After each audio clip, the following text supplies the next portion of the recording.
Hello, good people, and welcome to another episode of The Flow.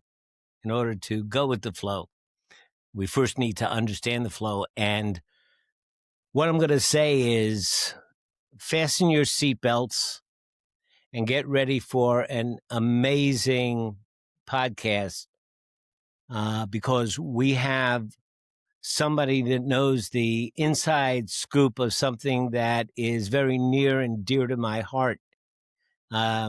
Most of you know that I spend a lot of time in Costa Rica, and while I was down there, I had the good fortune of being able to relay information to some of the people that provided some of the U.S. AIDS work in the southern part of Central America. And I came to know the agency as one of the most magnificent expressions of our country's outreach across the world. And it's no secret that USAID virtually does not exist except for some remnants that may be inside of the State Department. And for me, this is almost an existential heartbreak. But today, Cliff Brown is with us, and this is an amazing guy. He had his beautiful dream home over the ocean, gave that up along with a big commercial law firm, and set out to adventure in the world. He went to Haiti, Honduras, Nicaragua, Kyrgyzstan, Guinea, all around Kyrgyzstan, and was deeply and I'm Cliff. Can I say emotionally involved with USAID? Absolutely. Yeah. Everybody was Everybody. emotionally. And I mean, this is the guy that would go down. This is the guy that would go down to Peru or Colombia and try to convince a farmer not to raise coca, but raise cocoa instead. And so I, with great honor and appreciation, Cliff, I welcome you to the flow. Say hi and tell me what's on your mind right now. Well, thank you, Bob. I'm delighted to at least know there are people out there that know what USAID was and what a tragedy it was to destroy it. It was, as I like to tell people, a lot of information has been out there about the humanitarian work the agency did and the disaster response and the fact that so many people are dying, so many children are dying in so many places now because the health programs were terminated. And But before we even get into it, there's something that's really timely. And let me just jump to that, and then I want to come back and get a little bit of your story. But we have an Ebola outbreak that's spreading, that's almost an unrestrained spread in Africa right now. If USAID was there, tell me what the difference would be. well, we had disaster response teams, and part of their task was they have people in the field, so they would have immediately been on the scene to assess what the needs were from the local health agencies and whatnot, and coordinate with any other donors. I mean, USAID wouldn't be the only one that would show up in these circumstances, but we were typically the fastest because we had people and we had supplies positioned. So I can't speak to what they're doing now because the agency has been destroyed. The OFDA, the Office of Foreign Disaster Assistance, no longer exists. Those people would bring in contractors if they needed them, but they were there. They're posted in different places. I know we had a regional center in Dakar, and we had one in South Africa, so they were pretty close compared to getting people from the States to fly out there. But they also have supplies and equipment, and of course they had been through Ebola a couple times before, so they have some background and experience in it. So those people would show up, they would assess what the locals need, and they would provide their own expertise as to how best to control this epidemic and assist with burials and assist with providing the gowns that the burial staff needs so that they're not infected themselves, and it can overcome their fear of dealing with the bodies and how do you dispose of the bodies, but also instruct the locals on basic quarantine techniques, and provide essential supplies to the clinics that are in the area, and do what they can to control the outbreak. And they've done that. They did it every time there was an epidemic of any significance in the world, whether it was S- avian flu, whether it was Ebola, whether it was a measles outbreak or a malaria outbreak. They had a lot of experience in fighting these diseases. Now we're Wait, so much is it fair to say? Is it fair to say that with this current Ebola outbreak, and let's not forget, this is a hemorrhagic virus. This is a horrible, terrible disease, right. and it spreads and it's terribly communicable. Would it be fair to say that if USAID was still in existence, you guys are like the eyes and the ears of what's happening in the most remote places in the world? At least we would have known way sooner, and if things were needed, it would have been there and we would have been much more on top of it.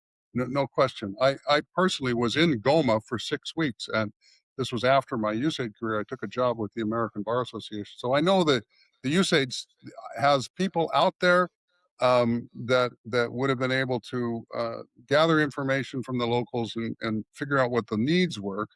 I have to hope that other donors are doing work like that now and that they will be effective on it. But there's no question that the U.S. is not doing what it used to do to try and mitigate the spread of this disease. We're not there. Okay. All right. Now, thank you for that. Let me now jump back. And there's a lot of people that are hearing this that may have heard of USAID in the past. They don't really know a lot about it. So, would you mind? Let's go into a little bit of the history and what it is, and especially touch on the fact that it's not just providing aid, but it's also providing expertise. It's also helping people develop democratic systems, capitalistic systems, judicial systems, and the like. But let's go back to what was the origin of USAID, and why was it brought about, and what what was its function and purpose. I think you once said that it is something in between the military and the diplomatic response. Yeah. So It expand started on that. it started in the 60s. There were a few other examples. Well, the Marshall Plan after World War II is probably the biggest example of foreign aid that was basically very successful in rebuilding Europe. And we had another iteration of that called the 4-point plan. But then during the Kennedy administration, at the same time he created the Peace Corps, they created USAID, and it put under one roof the work that we do overseas to make anything happen that's in between pure diplomacy, which is basically exchanging information and having meetings. And we used to say that the State Department writes cables, but we get stuff done on the ground. And then the military, and people know what the military does, but everything else in between was fair game for USAID. And what we did was we responded to what the administrations asked us to do. We always set up a treaty with the recipient government, and it was called technical cooperation, as if it was going to be both sides working on it. And in the ideal case, it was, because the host government knew what they needed to accomplish and wanted to accomplish, and we would come in there with people, and sometimes mainly it was people. There were some projects where stuff was involved, whether it's building schools or medical equipment and whatnot. But for the most part, it was a big educational program where we would meet with the host government. We'd figure out what's the constraint that we're both concerned about, whether it's economic growth. Do you need people to sort of analyze what are the constraints to foreign direct investment that are preventing people from coming in here? Is it because of unstable legal systems? Is it because of high levels of corruption? Is it because of low education levels? Is it because of some of the health risks? it spanned the whole spectrum of human activity, but the two governments would meet and agree upon a program. And of course, we got our money from Congress. Congress has to decide, how much that program is going to be worth. The ambassador would sit in on the meetings, and they have to give their blessing to what we were doing. But at some point, we come up with a country strategy, and both governments have agreed to it. And on our side, we get the State Department to agree to it. We got the Office of Management and Budget to agree to it. We got congressional committees to agree to it. So there are a lot of eyeballs on this strategy. And then we would basically put out requests for proposals or requests for applications, depends on whether we're doing grants or contracts, and that's a topic I could spend too long talking about. But we had these two tools that we use, contracts and grants, and we would bring in organizations, typically Americans, and the costs were basically the staff time of those organizations, the travel costs, and whatever supplies and equipment they needed. But they would then meet with their counterparts in the host government, and together they would come up with some activities, whether it was, and here I could go on and on and on, but Well, just go. Let's give us some. Don't go on and on, but at least all right. go on. Well, Give us some ideas of some of the kinds of projects. I know that you mentioned to me at one point you helped to Central American countries learn how to get snap peas to America. we created entire industries in Central America because, the priority there was economic growth, so that there wouldn't be so much pressure to emigrate to the U.S. So we brought down, for instance, we had one company, Chemonics, that did a trial plot to see if they could grow onions in the mountains in Honduras and harvest them at a time when onions were not available in the U.S. So they sent a container they taught the farmers how to do this, and they brought in the seed onions and the supplies to grow a small plot of onions.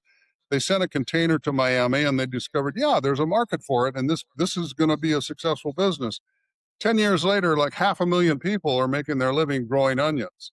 Now, that story Wow. repeated it with snow peas in Guatemala, with strawberries in Guatemala, with melons in Honduras and El Salvador, with shrimp farms in El Salvador, with flowers in Costa Rica and Colombia. There's a whole host of different industries that we created.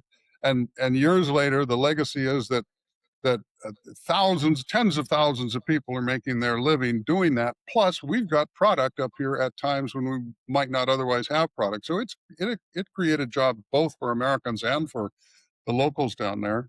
So you're talking about something that's not just la la kumbaya. You're talking about the best face of capitalism. Well, it was all about, facilitating economic growth in Central America, and that's what it was about. Later, we also got involved in judicial reform. They themselves realized that they needed to move away from the Napoleonic system, which was very paper based and not a good way to get at the truth. And so we worked with the courts and the police. When I say we and our implementing partners, because we always had partners that came in. These were NGOs or sometimes universities from the U.S. Sometimes there were for-profit firms, and they would bring technical experts in, and they would work with either the courts or the police or both, and the legislators, and they would reform the criminal law system so that they could do jury trials, for instance. And at one point, I remember the executive branch here adopted a universal ethics rule for any branch of the executive. Any agency within the executive branch has to, since early 90s, has to follow a uniform set of ethics rules. So the lawyers in aid, and I was a lawyer at the time, we got the job of training our own staff on our ethics rules. So then I was had an opportunity in Guatemala to work with the Controller General to put on the same kind of training for the Guatemalan officials, where I had an auditorium full of Guatemalan government people, and I gave them the same training as if they were U.S. government employees. I called it development by shame, because most of them were blown away that we had these requirements where you had to, every year you have to list your assets, and you have to report income from different sources, and they're very, very detailed rules on the kind of gifts that we could accept from contractors and what we We couldn't accept a lunch more than $20 from an American contractor. Very detailed rules, and they were squirming in their seats, and they realized that we don't have that kind of legal framework. And then 20 years later, they all do. They all have reporting requirements. So it was a big educational project, no matter which field we were working in, whether it was tax collection, whether it was the school system, the hospital system, the farmers, going out and teaching farmers how to grow different kinds of crops. Everything we did was essentially an educational program, and at times there were materials that were provided to facilitate that. But it's a hard agency to describe precisely because we did so many different things. So many things. So let me throw a scenario at you. We are in uh, Central Africa, small country. There is a revolutionary win against an authoritarian government. I'm just being totally hypothetical. They come into the governmental palace.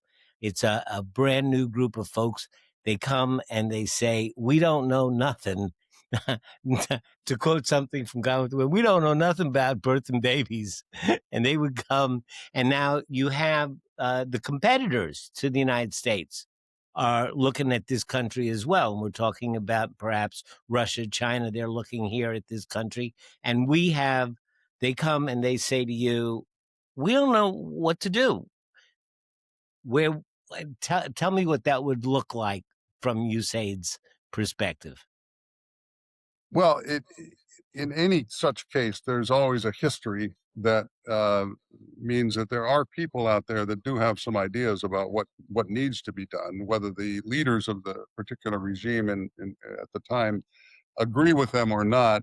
They'll come and they'll ask us what it is that we would like to help with, and then it has to conform to whatever strategy we've got. Now, in the scenario you described, that strategy may be tossed out the window because of the regime change, and we're back to square one in terms of negotiating a strategy. But at that point, we would offer our own opinion about what we think would be most useful, and we would try to reach some common understanding, some common ground where they agree, yeah, that kind of assistance would be useful. The scenario you described is not terribly different from what I personally saw in Eritrea. They had won their war against Ethiopia. It was a long civil war, and the Eritreans were very stubborn people. And I came to Asmara, Eritrea. I had been temporarily designated as a program officer. My job was to offer a commodity import program where we would put up dollars that would finance the import of material that would have to come from the US. So it was going to be, facilitating US trade. And we were basically willing to get their ideas. I said, what is it you think you want to import, whether it's school books, whether it's construction equipment? The whole country needed to be rebuilt after the Civil War. And in that particular case, the Eritreans were just too proud to take a penny. They said, nope, we don't want your money. It was bizarre. Most governments would be happy to talk to us. And in Tanzania, we had the opportunity to bring in, say, lumber to construct sorting facilities for cattle. That's one example. We did do some road building in Zambia. And we facilitated some of the railroad maintenance work in Tanzania and Malawi. But in another good case that's similar to your scenario is the revolution in what was then known as Zaire, and it now is known as the Democratic Republic of the Congo. Mobutu had been their dictator for 20, 25, 30 years, and then he died, and it was pretty chaotic. And we got a new government that came in. Kabila was the president, and then his son later took over. I won't claim that it's made a lot of progress. Frankly, the government there is still pretty corrupt and pretty backward. But we were there to do what we could in the health area, and the DRC, the Democratic Republic of the Congo, is exactly where this Ebola epidemic is. And I know because I was in Goma, which is at the city in the far eastern part of the DRC, where the Ebola epidemic first becomes problematic because that's where the biggest population center is out there. So we had programs that worked with the local population there. Some of it was involved with HIV/AIDS control. Some of it was involved in infrastructure maintenance because the road system had fallen apart completely after Mobutu left, even during Mobutu's era. So there's always something that we both think with this is going to be useful for this country to do, and but again, this strategy is going to have to be vetted here in Washington D.C. And it wasn't just USAID that figured it out. It was we were the eyes and ears that made the first suggestions, perhaps, but then a big team of people here in different units had to agree to it. Hmm. So that covers, just a huge spectrum of different kinds of assistance, and you haven't even touched on the whole humanitarian aid aspect of it. No, So, that's it is certainly the one that gets spoken of. It's easiest to understand the downside when you talk about people dying because of the lack of the disaster response teams and the health teams. But USAID was the primary tool that did anything overseas that we wanted to happen overseas that was more than just talk. I mean, the diplomats can do the talking and the military can do the destroying, but if you wanted to actually get people in a room to agree on a course of action, whether it's improving the trash collection system, whether it's improving or mitigating the stealing of electricity in Kyrgyzstan that reduces the revenues to the government, whether it's getting business associations together to lobby the government to change some of the rules that stop them from bringing in fertilizer, or discussing what needs to be done to the water system. I mean, when the Soviet Union fell apart, every country over there had massive issues. The subsidies weren't coming from Moscow anymore, and things started to fall apart, and the people were not used to taking care of things themselves. So much of what we did in the former Soviet Union was working with local communities to, for instance, figure out how to maintain their water systems, figure out how to stop people from stealing from the electrical grid. Everybody in rural Kyrgyzstan was an electrician. They knew how to wire their own house to the grid and not have to pay for their electricity. There was just so many different things we were doing. In the I am critical of USAID in one respect. In some of our work to promote democracy in the former Soviet Union, we got booted out of Moscow because they didn't appreciate it. The government didn't consider that useful. Uh, yes, right. when we're most useful if the government is on board and wants the help. If the government and if they recognize that, hey, our electoral system is completely out of whack. They did recognize that in Kyrgyzstan. The Soviet system was to take people around, government workers would be bussed around to the polling places to vote as often as and as many times as they could. And we convinced them to accept ink that we brought to the country so that when they voted in an election, the minute you voted, you had to put your thumb on an ink pad and you had a purple thumb after that for the day or two anyway. And that drastically cut back on fraudulent voting. But they were on board. They wanted us to do that. At least Hmm. the government agreed. And it was like that in Central America too, when we were helping reform the legal systems there. Um, we I had to think step we've all seen pictures of the purple thumbs. yeah. We've all seen those pictures. Um, it occurs to me. I'm just thinking in comparison and the scale that you're talking about. There was a nonprofit, an NGO that was manufacturing these straws, which had a filtering system that allowed people to drink, from rivers that weren't so clean. And they were pretty effective. And, my church decided that we wanted to support them. I think it was $10 a straw. So we went on a big fundraising thing and we raised, maybe $600-700, which bought, 70 or 80 straws. And, we thought, oh, we've done something great. And then there's the NGO that was doing it. I mean, they're out there always looking for something, and they're bringing a few thousand straws here and a few thousand straws there, and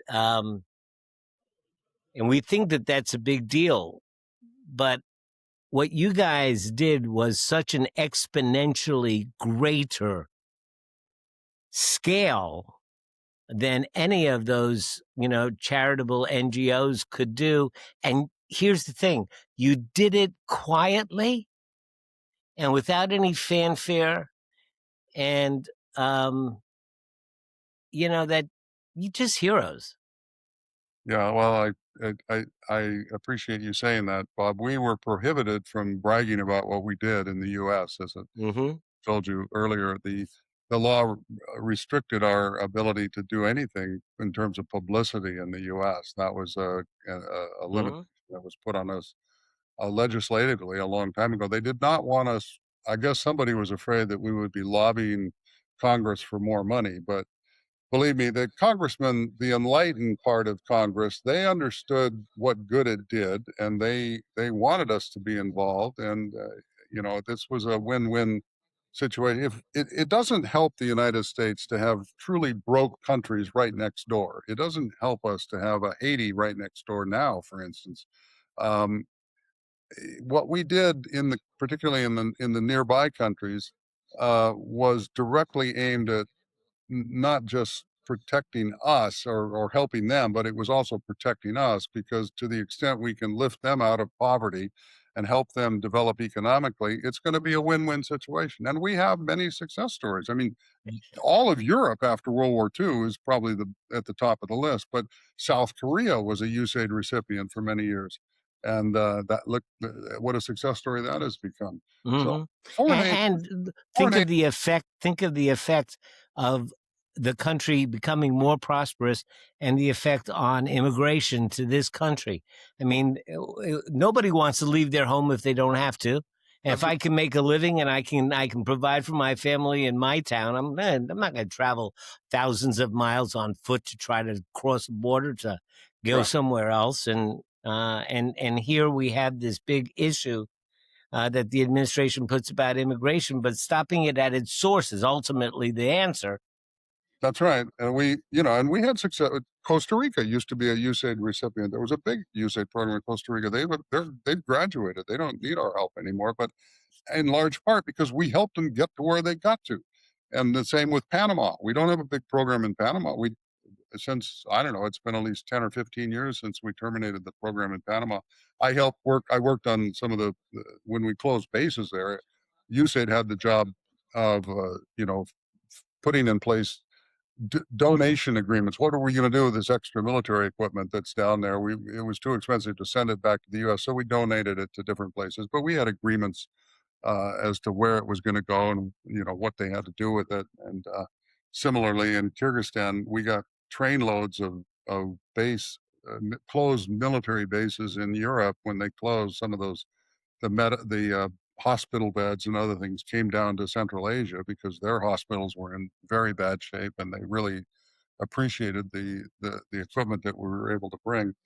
Also, when there are famines, I mean, there's a lot of food that we buy from U.S. farmers because of our price support systems, and that food is used to offset famines. And I was involved in food distribution in West Africa. There was in 2007, rice prices for some reason shot through the roof, and the people couldn't afford the rice. So we had surplus corn that we had purchased from American farmers, and that came to town. But we got involved to decide where it was needed most, and then go out there and facilitate the delivery of that food and the offloading from ships and whatnot. Uh, Again, it's a hard agency to describe because we did so many things. I do want to talk about some of the misinformation that was used to justify or try to justify the closure last year when they said that we were fraudulent. That is such nonsense.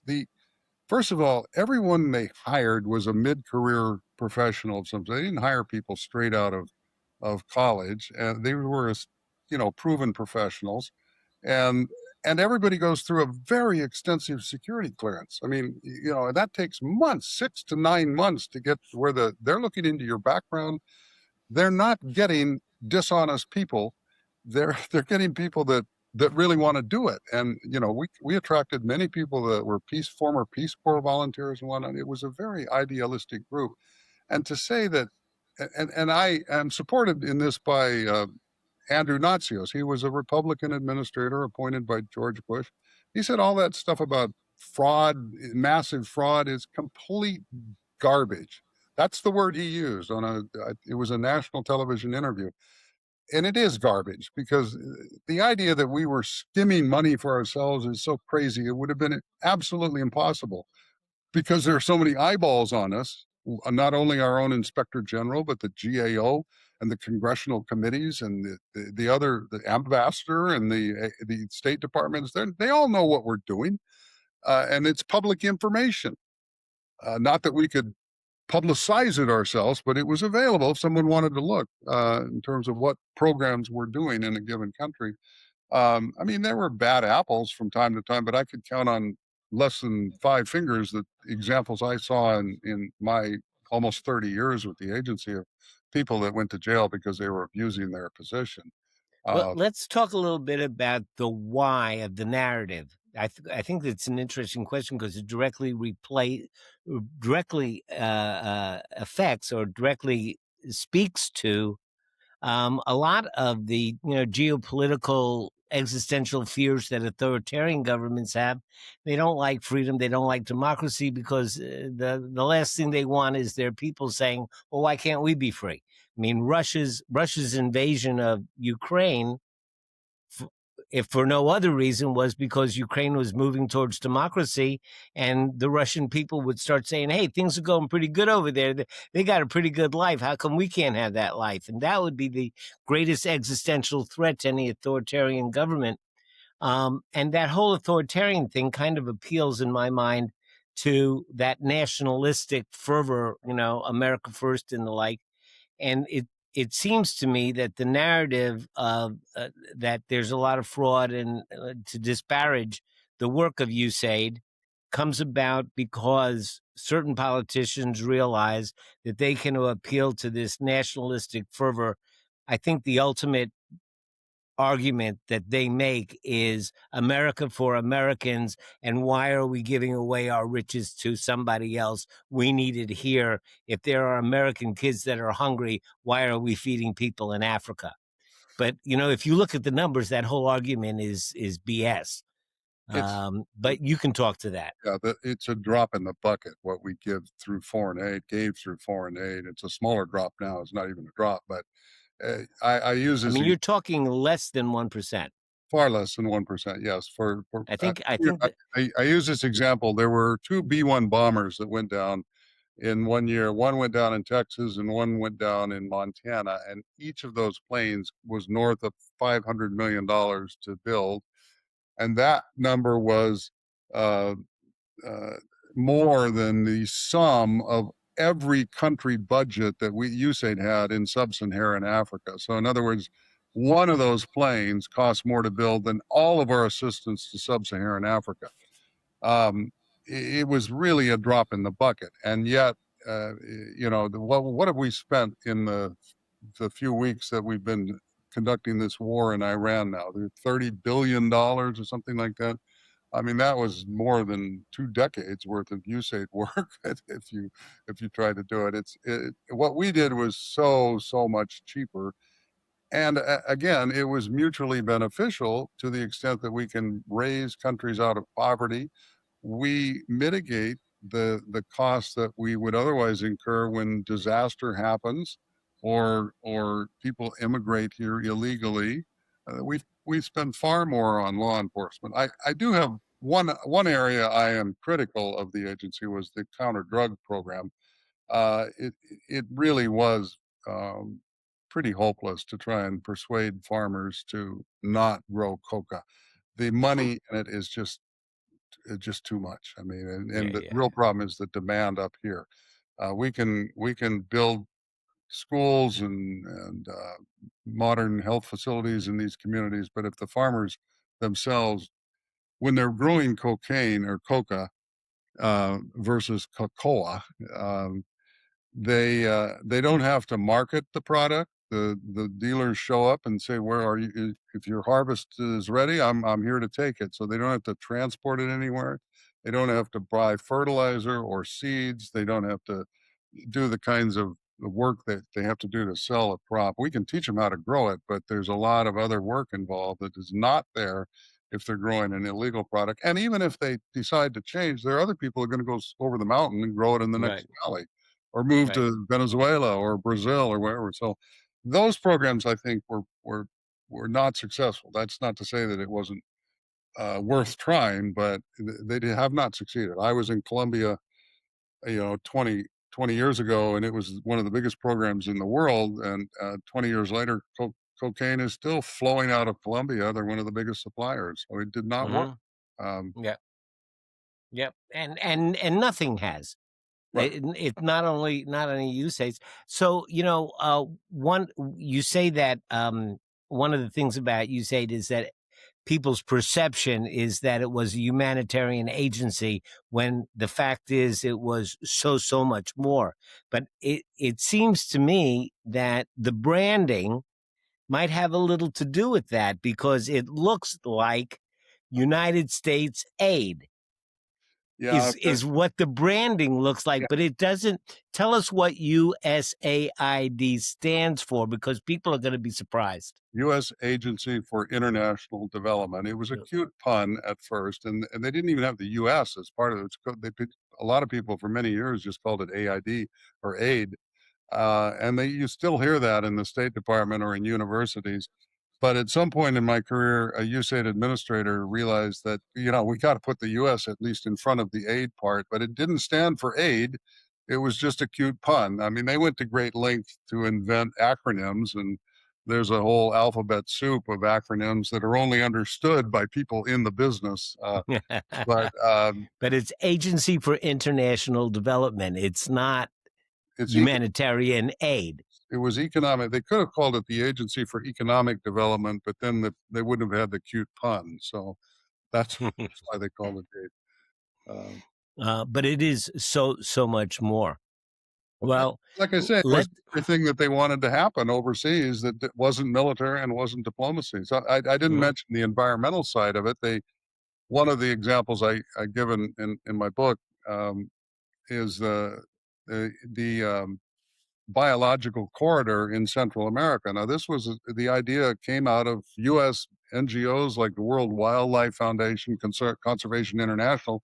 They were concerned that the animals in Central America didn't have a corridor to run through north and south that wasn't interrupted by, roads or other barriers to the travel of these animals. So we got the governments together and negotiated a corridor of national parks. So now, there's a contiguous corridor that goes from Panama all the way up to northern Guatemala into Mexico.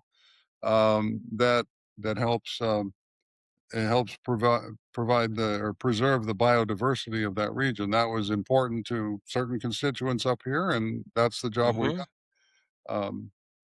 And that's how it worked. I mean, it's kind of hard to say why some projects became priorities or not. It's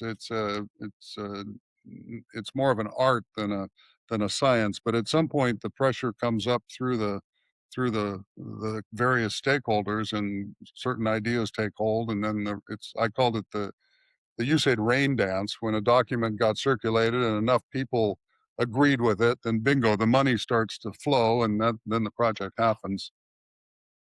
So I think that we have a good understanding of the width and breadth of what this agency did. Now we get into the sad part, and we can't evade it. It's not with us anymore. Something happened. The Trump administration came in, and they brought Elon Musk and his 20-something crew in who didn't know anything about anything, and they just started macheteing agencies left and right, and USAID was one of those that were affected by Doge. So, can you speak a little bit to what that looked like? I know that you were already out and retired, but you saw it and you have people there. What was that? What was that like for USAID? What was the heartbreak? I'm sorry to ask you that question. And let's talk a little bit about what the consequences of losing USAID are. Well, they issued a stop order. They said everything you're doing worldwide should come to a screeching halt. Don't work on it. And we sent letters, stop work orders out to every recipient. And then they took their time going through these later. But in many cases, they made those decisions when they went through the list. First of all, the stop work order was nuts. Just as a former bankruptcy lawyer, you don't, when you stop everything you're doing immediately, what you've done is increase your losses exponentially because there's stuff that's in transit. It's going to have to, those claims are going to get paid. Sending that letter out and stopping all people from receiving the goods, for instance. So the goods arrive, some of them may get stolen because nobody was there to take care of them. People are caught in the middle of their trips. We had people evacuated from Kinshasa for security reasons. They were back here. They came back to DC, and there was nobody in the head office to even tell them when they were going to get their stuff, what is happening to their stuff, to process any kind of voucher to cover their expenses. Careers, thousands, tens of thousands of careers were destroyed, not just within USAID, but within all these implementers that I'm talking about. Um, so the human cost of it was incredible. But obviously the more tragic human cost is what's happening with the beneficiaries of some of the humanitarian programs, the health programs. You had entire refugee camps that bingo, they're without food, they're without water. You had just the New York Times, I think 2 days ago, had an article about a family of traveling across Sudan because they had heard there was a refugee camp in Ethiopia that was where food was available. Well, they went there and now there's no food there because USAID closed up. Everything's shut down. So the deaths are multiplying because of that. But the big loss too was the wisdom that we gained by working in these different areas, in these different places. We educated ourselves about what was happening in different places throughout the world. And when the congressman came, I had my own criticism, and I complain about this a bit in my book about the boondoggles of congressmen. But they learned also when they would visit our programs, and they would see for themselves not just what we were doing, but they would see what conditions were like in those countries. We had 60 years of evaluations that were in the Center for Development Evaluation and Information. That entire library of information just got taken offline. It's closed down. So researchers in universities can't get into our documentation. They can't see what the evaluation said. They can't read the descriptions of the projects. I think one of the biggest losses is just from our knowledge of what is happening overseas. We don't have the staffs there. We were the biggest donor agency, not in terms of percentage of our GDP, but we had the biggest absolute budget of any donor in virtually every country we were in. And of course, when they destroyed it, part of it is just a political stunt. Foreign aid is naturally going to be at the back of the list when you're on the campaign trail. It's not going to be a particularly popular topic, and it was an easy one to say we're going to feed them into the wood chipper. Bingo, they've got the support of the far right Republican base instantly, and that don't appreciate what it was that we did, and probably thought that we were spending 10% of our budget instead of less than 1%. Another theory that some people have is that Elon Musk himself was a young man growing up in South Africa when we were supporting the anti-apartheid movement. We successfully supported that movement. I know the mission director who was there when Nelson Mandela got out of jail. Um, and I don't think the white South African, there were people in the dominant white group at the time that did not appreciate what we were doing. So that may have been one of his motives for then making up this story about fraud, waste, and abuse. But I can't. It's pure speculation, frankly. I have no proof of that, but it's not an unreasonable thing to wonder about anyway. Again, it was a political stunt in my mind, and it was a stupid political stunt because it's shooting us in the foot. I can only hope that we'll revive aid at some point or something like that. I still call it aid because that's what it was called when I first joined. But uh, I think the impulse to help other countries is still going to be there. I like to say this was the better angels of our work was what we did overseas in the foreign aid program. Um, and I think we will slowly come to realize that it still makes sense to do it. Still makes sense. It does. Um, the numbers are staggering. The numbers are staggering.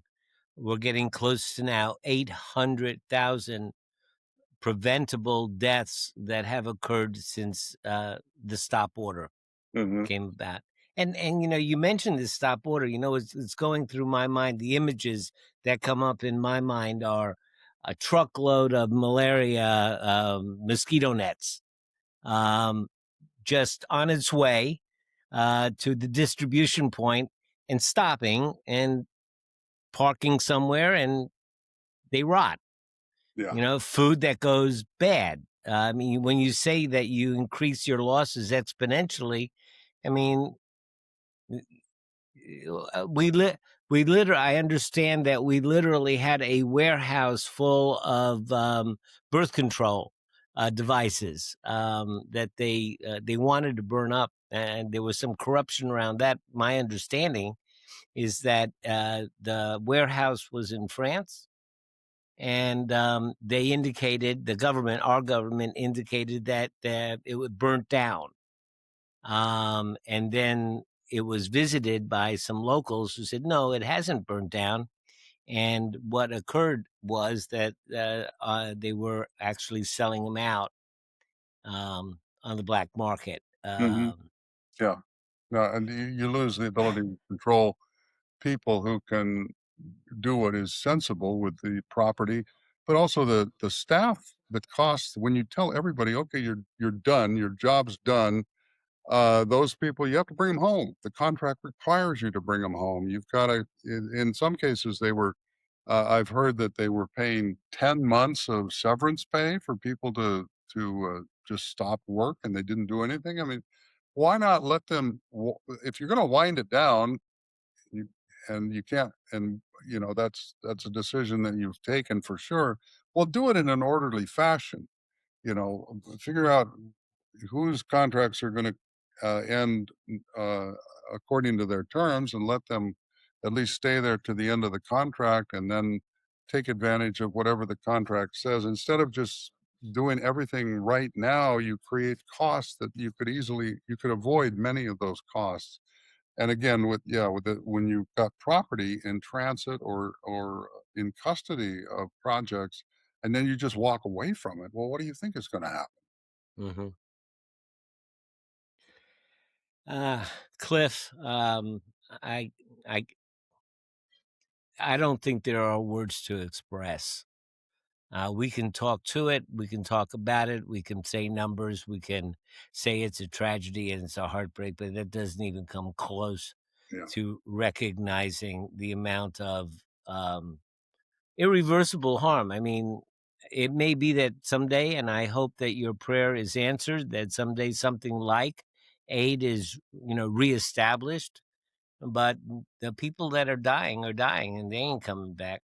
Yeah. The mosquito nets that are rotting, they ain't coming back. Well, So you have a brother in grief. thank you. Yeah. I was so upset about it last year. I had been collecting my stories over several decades, but when this happened in February of last year, I got busy and packaged them and put them in a book that we haven't talked Tell about. us about the book. Tell us about the book. Well, it's a tale. I was in many places that fell apart very quickly, and I wanted at least a record of what was going on in with me and my career and my family at that time.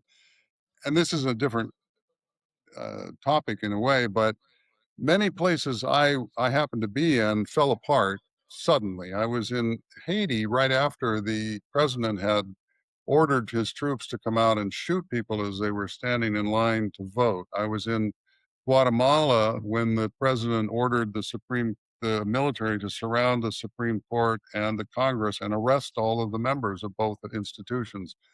I was the acting DCM in Kyrgyzstan the night of the Tulip Revolution when the whole country fell apart. The police disappeared and young gangs rampaged through the city.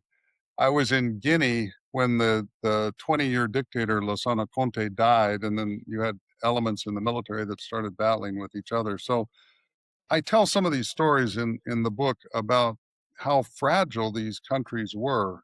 I left out Nicaragua. I wasn't there when Ortega came back, but I was there in the interim between his two different administrations. And we all thought that democracy had broken out and that, the assistance poured in. And yet now he's back in charge in Nicaragua, and it's a disaster case. I was in Zaire the night the soldiers rioted because Mobutu had gone to Europe for medical treatment and they weren't getting paid and the place fell apart. Um, I think people don't appreciate how fragile um, the social consensus is. I have personally seen it fall apart quickly and unexpectedly. And I'm afraid that, the way we're going in this country, we're getting so polarized that we risk something like that happening here. And that was one of the motives I had in putting these tales together. Um, so I just mentioned it because it was my motivation last year when it happened. I thought people have to understand, first of all, what kind of environment we worked in and what we did, and it's as much about my own personal experiences as it is about the agency, perhaps even more so. But I do try to describe much of what we've talked about here in terms that will come across. That's I think that what you touch on is so important. I recently wrote a blog about called "They Brought Picnic to Bull Run," yeah, about how no one thought the Civil War was going to result in more than a thimble full of blood, and how the Washingtonians thought that the Battle of Bull Run would be a nice observational sport, a little twist in the thing, and then the Confederate lines broke through the Union lines, and all of a sudden chaos broke out, and we had the most lethal war ever in America. Um, and what Abraham Lincoln mentioned in his second inaugural address, he mentioned the idea it was a failure of imagination. And those words were repeated at 9/11. We hmm just couldn't wrap our heads around the idea that such a thing could happen here. And I just want to take a moment to second your concern about the fragility of these governments, especially democracies. Um, you know, uh, Even when our democracies start, being a lawyer, you fully well know about Marbury versus Madison. And, Thomas Jefferson closed down the Supreme Court for a year to force them to rule in his behavior. And that is the foundation of, our judicial system. And so we all have to recognize that democracy does not depend on force of arms. It depends on trust of institutions. absolutely, And absolutely, and there's two quotes I'm thinking of right now. The Dalai Lama was once asked, and this is kind of in a reverse way, but the Dalai Lama was once asked, "Is change hard?" And he goes, "No, change is not hard. It's very easy. It happens in a moment. One moment you're this, and the moment you're that." He said, "But preparation for change, that can take a long time." yeah, And I think that reflects on the fact that the building, the building polarization, the loss of trust in the media, the loss of trust in institutions, the hollowing out of agencies, these are all the things that are preparing us for a change. And that change could be like those that you mentioned. a change of stability into chaos, and it'll happen in a moment. It'll happen in an instant because we spent years and years preparing for it Right. in a negative way, and it's a scary thing. Well, the quote that I remember early in my career, somebody said, "We all work on the margin of forces we barely understand." But I think our country has been remarkably lucky, and Hmm. was particularly at its founding, the fact that we were able to stay together as a group of states and come together, and we have stayed together so long, but it's because we trusted each other Hmm. more than we're trusting ourselves. This is not to say that there haven't been episodes in American history where the levels of distrust were very high. Before the Civil War, that was certainly the case, and during the Andrew Jackson era, that was true. And it's happened before, but And there have been demagogues. right. But when it's this version of it right now seems to me particularly extreme, and I think we risk watching that level of distrust continue to grow until it's out of control, and that would be a real tragedy. That goes way beyond USAID, but Yes, no, I the understand, but symptoms of it it is important for us not to again have a failure to imagine that it can happen. for sure. And what do they say? Democracy is a question of eternal vigilance. Somebody else says democracy is a verb, not a noun. Well, yeah, and another example I hadn't this since we last talked, Bob. I was thinking that is exactly what happened when the Soviet Union fell apart. They themselves started to distrust themselves, and remember how unexpected that was. It Oh yeah, yeah. happened in a A matter of moment. weeks. Yeltsin called the troops out. He was actually firing artillery at the Russian parliament, and in a matter of weeks, the Soviet Union fell apart. And of course, we were applauding at the time because of our position during the Cold War and whatnot. But don't think that we're not immune, that we are immune to something similar. You know, Yeah, yeah. We must not. We must not think that we're built on granite. It A democracy is a fragile system, it is. and It is for sure. well, Cliff, again, give us the name of your book. It's called Inside USAID, an Odyssey of Foreign Assistance. The Odyssey part is a collection of different tales that happened to me in different places. Some of the more uh, out of the ordinary tales are toward the end of the book. My wife was kidnapped the night of the Marine Ball in Kyrgyzstan because I was too outspoken about high level corruption. At least that's my theory. She got loose, but we were whisked out of the country very very quickly. I learned about some horrendous human trafficking and body parts trafficking in my last Oh, that's right. Africa. Let's take a few moments and speak to that. People need to know. Well, we discovered during one of the chaotic moments in downtown Conakry when the army was fighting itself, our defense attaché had a bulletproof van, and his job was to stay in touch with the high-level military. So he was downtown Conakry with some senior Ghanaian officers, and two Asian women approached him.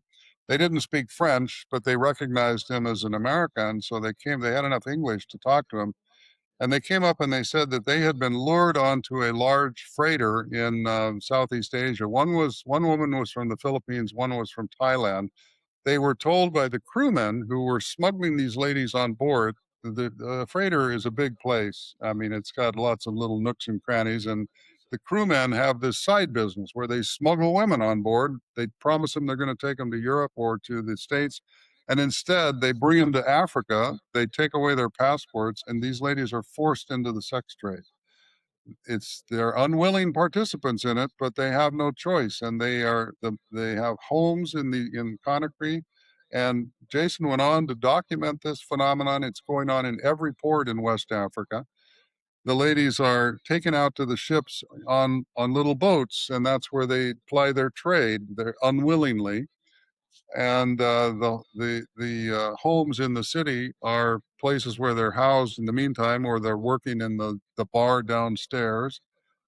When they object, they become involuntary organ donors. And that's the nice way to say it. But they get killed for their organs. And I'll just let that sink in for a minute. There's a recent book. If you have trouble believing that, read a book called Killed to Order. It's not so much about these ladies in West Africa, it's about what's happening inside China. But these days, you don't need to wait for an organ transplant in China. The livers, the hearts, the kidneys are available. And the reason they're available is because people die against their will and they are harvested. Then this same defense attaché showed me a video that Human Rights Watch had showed him. I'm not going to describe the whole thing, but there are a group of Portuguese speaking men. We don't know where it was filmed, whether it was Guinea-Bissau or Angola, perhaps Mozambique even, but these men are speaking Portuguese, and a young woman is asked to hold a steel plate over her head. They knock her unconscious. They immediately start massaging her arms and legs, and they're keeping the blood flowing. There are so many charter flights going back and forth from Asia to Africa. The Chinese have a very big foreign aid program that's basically construction projects as gifts. So these camps are supplied by charter aircraft, and the crewmen on these planes, or perhaps the crews that work in these camps, have realized somehow that they can make money by taking these organs back to Asia, where they become part of the organ transplant business.